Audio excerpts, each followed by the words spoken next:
What's up, internet? If you've been following my channel for a while, you know that I'm a huge DOA fan. In fact, DOA is probably one of my favorite series of all time.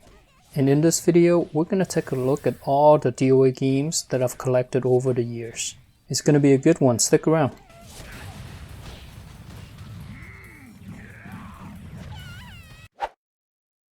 We're going to go chronologically, but in reverse. So the newest games first, and then the oldest games last. The first copy I've got is DOA6 on the Xbox One and the PS4. I didn't get into this game until about a year or so after release, but eventually I did get it, and I was pleasantly surprised. This game is pretty balanced, and as you know, DOA is really fast, so fast characters tend to overwhelm slower characters like Bass or Bayman or Brad Wong.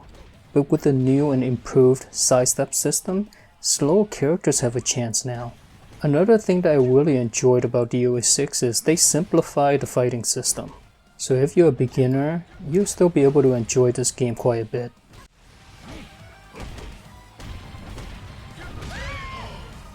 And let me tell you, the graphics in this game is just amazing. Just look at how good it looks. DOA6, in my opinion, is still the best looking fighting game out there. But this game's not perfect though. I think the main drawback of this game is just the lack of characters.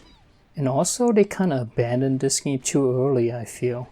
Because the game has a lot of potential. Overall, great game. I enjoy this a lot. The next game I have is Dead or Alive 5, and this is the first release of Dead or Alive 5. This is an Xbox 360 game. This game was alive and supported for a long time. It spanned over 2 generations. So you can see there's a copy of the 360 game here, and also on the Xbox One, DOA 5 Last Round. One of the coolest features of this game is it's got Virtua Fighter's character in it. And if you play both Dead or Alive and Virtua Fighter, you know the fighting system is very similar. In fact, the very first DOA game uses the Virtua Fighter engine. And I've also got the collector's edition of DOA 5. This is a Japanese version. I got this when I was in Japan.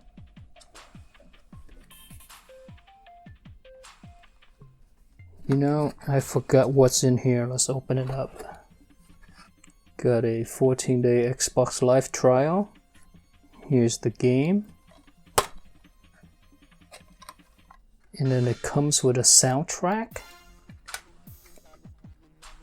Yeah, DOA 5 has some good music. And then what else you got? Oh, these are postcards. Look at that.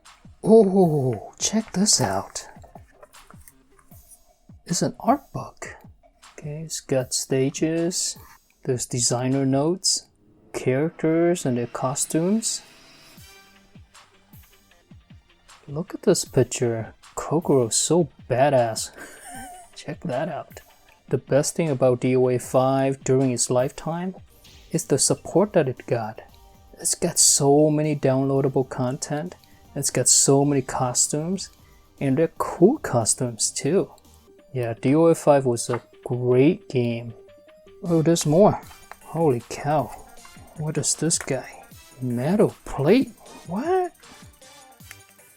Oh, look at this. These are dog tags. Look how cool they are. Man, this collector's edition is sick. And another thing I want to mention about DOA 5 and DOA 6, these are the games that Itagaki did not get involved in. And in some ways, the game got better, but in other ways it got a lot worse. The story definitely took a hit, and these games became a lot more about fan service versus taking the story seriously. But tell you what, the fighting got a lot better. These games introduce a whole bunch of new and fun mechanics, and I feel like the games are a lot more balanced from previous DOA games. Which is really weird because the fighting system got more serious, except the story became more ridiculous. So I don't know how that happened. But as a whole, these two games proved that Team Ninja can still make good DOA games without Itagaki. Next, we have DOA4. Oh my goodness, how I love this game. This is a launch title with the Xbox 360, and let me tell you, the graphics, it's just mind-blowing. The first time I saw cloth physics on Kokoro's kimono when she was fighting, I couldn't believe it. It was such a good looking game. Microsoft promoted this game really heavily at launch. In fact, they even work with Team Ninja and have a Spartan character in this game. And at the time, this game took Xbox Live to the next level. There are lobbies, there are avatars, you can use in-game currency to buy costumes and goodies. God, this game was such a fun game online. Unfortunately, this guy is not very balanced though. It's not broken, but of course you have the good characters which are really good, and if you play any other characters than the top tier characters, I don't think that's a fair fight. But regardless, I've always maintained that this is the most fun game in the series. And check out this manual. Look at that. It's a full-fledged booklet. We don't see this often anymore. God, love this game. Next, we have Dead or Alive 3. This game launched with the original Xbox. And let me tell you, this is one of the best looking games ever made. I remember seeing this game for the first time. I could not believe it. It looks incredible. Oh yeah, Aerosmith. Itagaki loves Aerosmith. And for some reason, it just fits in this game so well. When I hear these songs, I think of Dead or Alive 3. Yeah, check out the graphics. Look at this. This is on the original Xbox. And the snow actually deforms as you walk over them. It's just amazing. Golly, yeah, this game was way ahead of its time. Oh yeah, this game is the game that introduced Christy. And check this out, Christy just looks badass, right? She just looks way better here than the later DOA games. And the story in this game is just amazing. This game's got CGI endings, and let me tell you, they are totally worth it.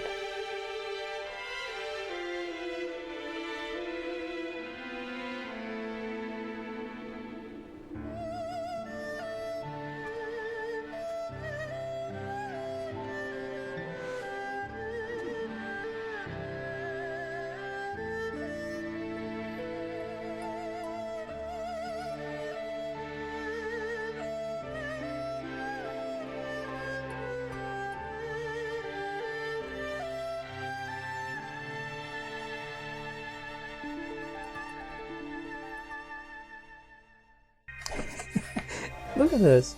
Some people may not know, but the Xbox launched with this big old Duke controller. So you gotta play this fighting game with this controller, which is not very suited for fighting games. There you go. Two of my favorite characters. We got Jen Fu and Brad Wong. This is when Brad Wong is still cool, you know. He's a drunken master and now he's just a clown. I mean, just take a look at this. Who wouldn't want to play this game? Look how badass it is.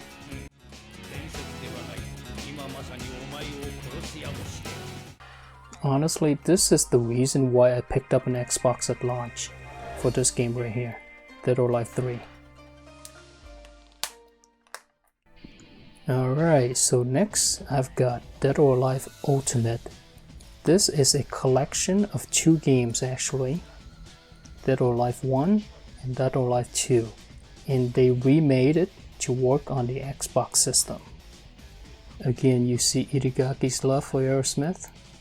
Curiously though, I feel like Dead or Alive 3 looks better than this game, even though this game came after. I feel like the graphics in this game is a little washed out, right? There's not a lot of contrast, but it still looks very good, just not as good as DOA 3. And this is the first Dead or Alive game that you can play online. It supports Xbox Live. I would be online day and night playing this game with my friends. So this copy is still wrapped, as you can see. Actually, this is a second copy of Dead or Alive Ultimate that I have. These are the original Xbox game that I own. Check this out, this is Dead or Alive 1. Yeah, this game is cool, but it's not the bread and butter of this collection. It's this guy right here. This is it. Such memories. Oh, hey, check this out. It's a correction. They just stick it in here. I never noticed that before. What is this? Oh, playing cards. Nice. Yeah, you don't see this anymore, you know, they package goodies and stuff with just regular edition of games. And in terms of the fighting system, I feel DOA2 has the best fighting system in any DOA game. The fighting system in this game was just pure, right? It's just pure skill. There's no extra gimmicks like the meter or sidestep or anything like that. It's about execution and reading your opponent. If you lose in this game, you don't feel like it's cheap. You feel like it's your fault that you lost. Dead or Alive 2 Ultimate is definitely the best playing DOA game ever made in my opinion. And let me tell you, the stages in this game are ridiculous. They're so creative. And they go on forever and ever. This game probably has the best and most beautiful stages in any DOA game as well. And if you take everything together with the ability to play online, the balanced gameplay, the stages, and the presentation, I would argue that DOA2 Ultimate is probably the best DOA game ever made.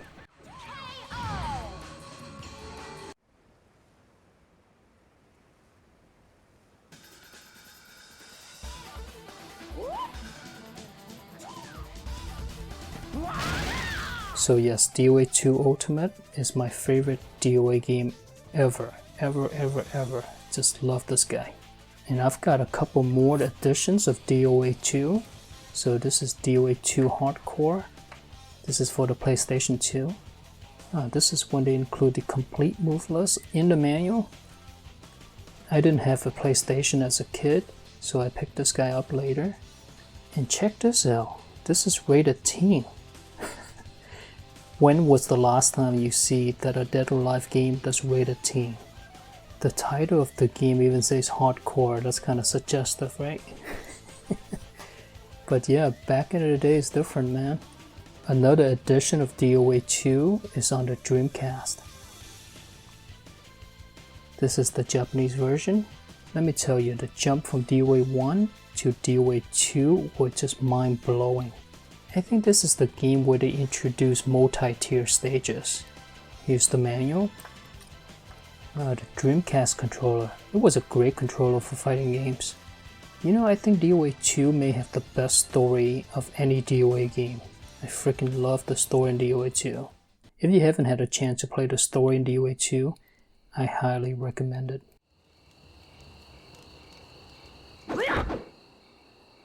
And lastly, I have the original Dead or Alive game here on the PlayStation. And also the Sega Saturn edition as well.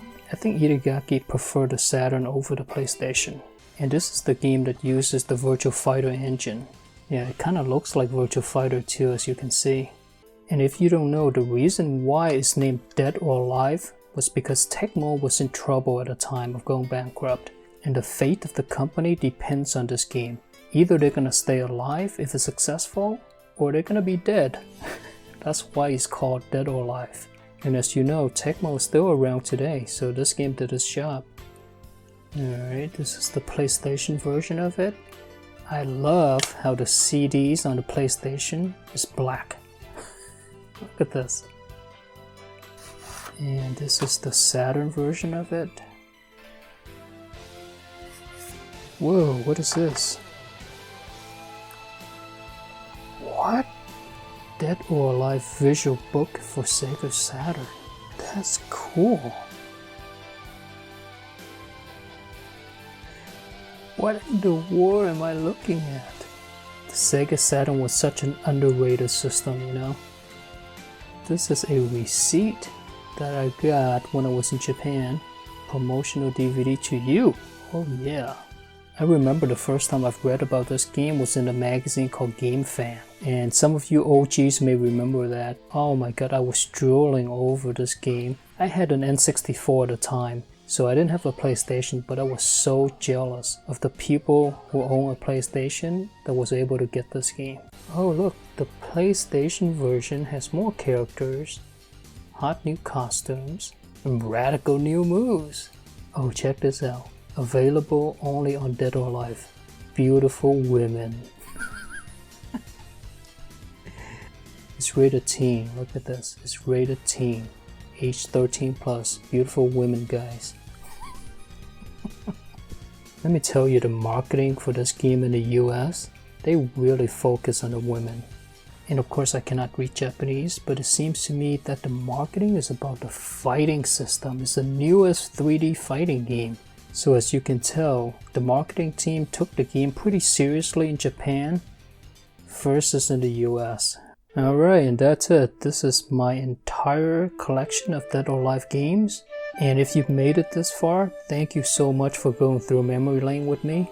Hope you enjoyed the video. If you did, give it a thumbs up, subscribe for more, and take care now.